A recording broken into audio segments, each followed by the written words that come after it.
Hi, y'all. So I am Shana Fredlake. I work at the Dallas Zoo as one of the lead herpetologists there.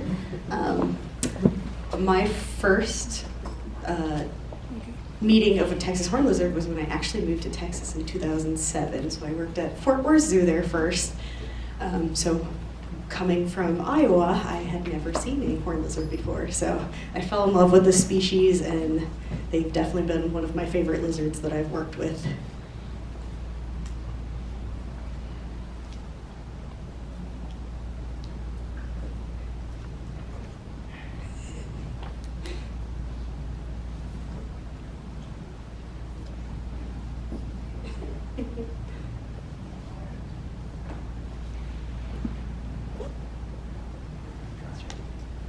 There we go.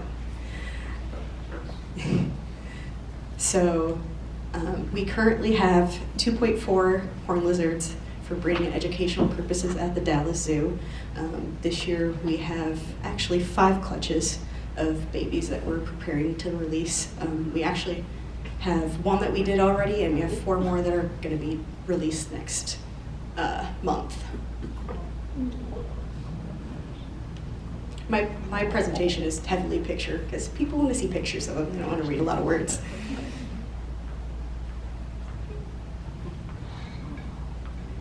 So if you see this guy right here, so that is actually fingernail polish. That is how we ID our animals. When they're young, it's really hard to pit tag to ID them, so we will fingernail polish anything that we are keeping back. As anyone knows, horned lizards are expensive to care for. They eat a lot of ants, they eat a lot of other things, they need a lot of UV light, so this is one of our feeders. Costs, and this is just a rough estimate of about $350 per year per lizard, and it's probably more than that, and that's just food costs. That's not us as keepers taking care of them, everything else. So we actually feed them a wide variety of diets. Harvester ants are about 5 days a week, anywhere from 50 plus ants at a time. We do crickets, mealworms, waxworms, bean beetles, domestic beetles, dubia roaches.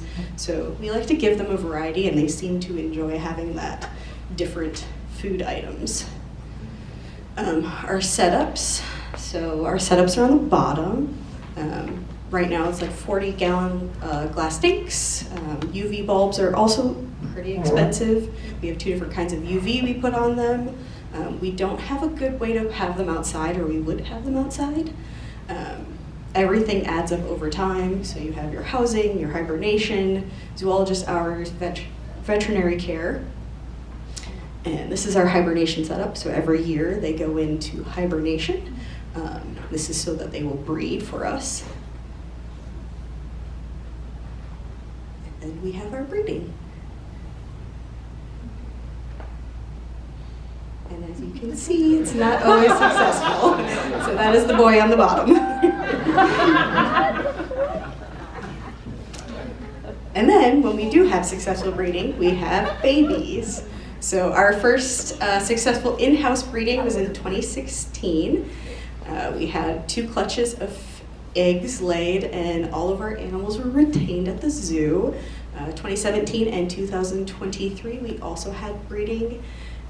Natural breeding and egg laying and hatching at the zoo. Currently, we have over 1,000 eggs that have been laid at Dallas Zoo since 2015. Most of the time, we're actually pulling animals from the wild and letting them lay their eggs and returning those females back to the wild. So I have lots of pictures of babies hatching because they're cute.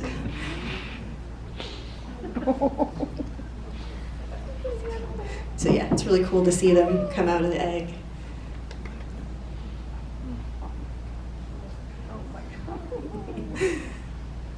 So we do most of our field work at Rolling Plains Quail Research Ranch, which is in Fisher County, Central Texas. It's a 4,820 acre ranch. The land is managed for quail, mostly bobwhite, but they also have blue or scaled quail, which are adorable. It includes a variety of habitats from flat, grassy pastures to rocky outcroppings and rolling hills. So that is a map of the site. So when we're in the field, we're driving around in a UTV, looking for lizards on the roads. There's tons of roads that are out there. So they have interns year-round that are doing quail surveys. So we get to go out and actually do our horned lizard stuff in while they're out there doing their quail stuff. So when we're catching our lizards, we're looking for weights, snout to vent, total length, sex, temperature, UVI, pit tagging them if they're big enough. If not, we actually put Sharpies on their belly. And we are looking also for females between May and July that are about 55 grams or bigger. So these are some pictures of our site and how diverse of a landscape it actually is.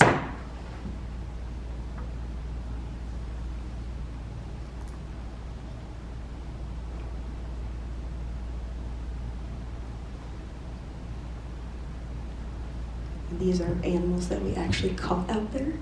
So pretty cool to see.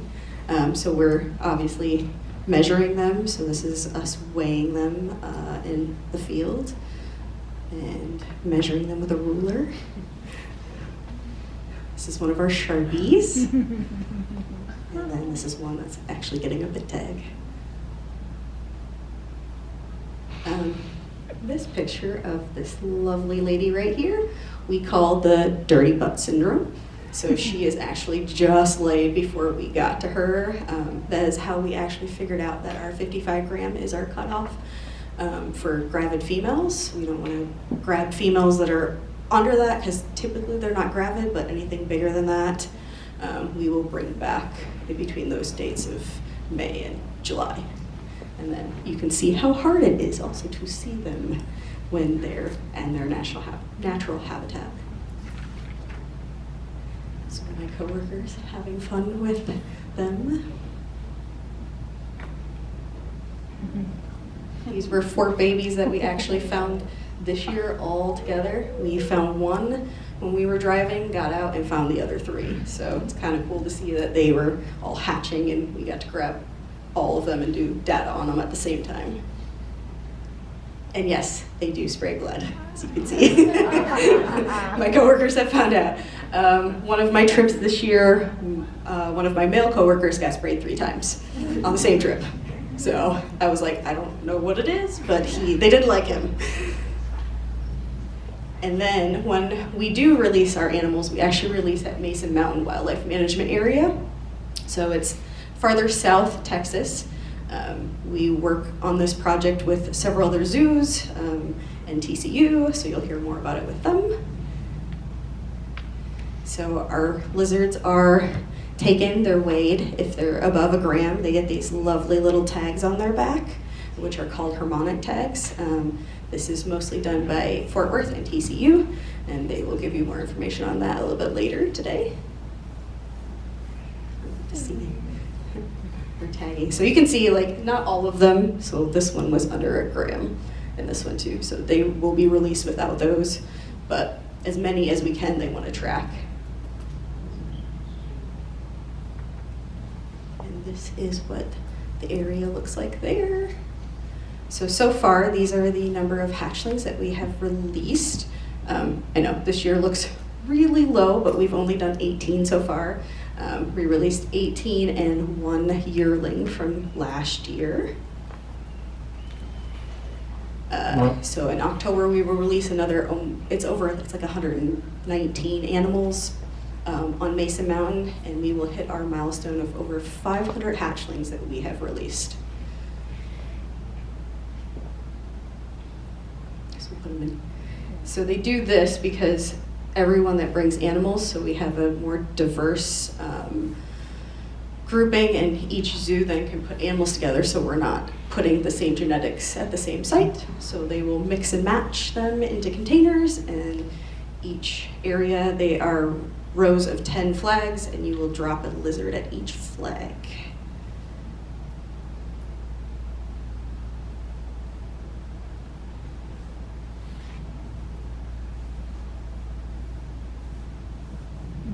And pretty much I want to thank everyone that has helped with this project and at the zoo, and got me here to where I'm at. So yeah, you can see how small these guys are.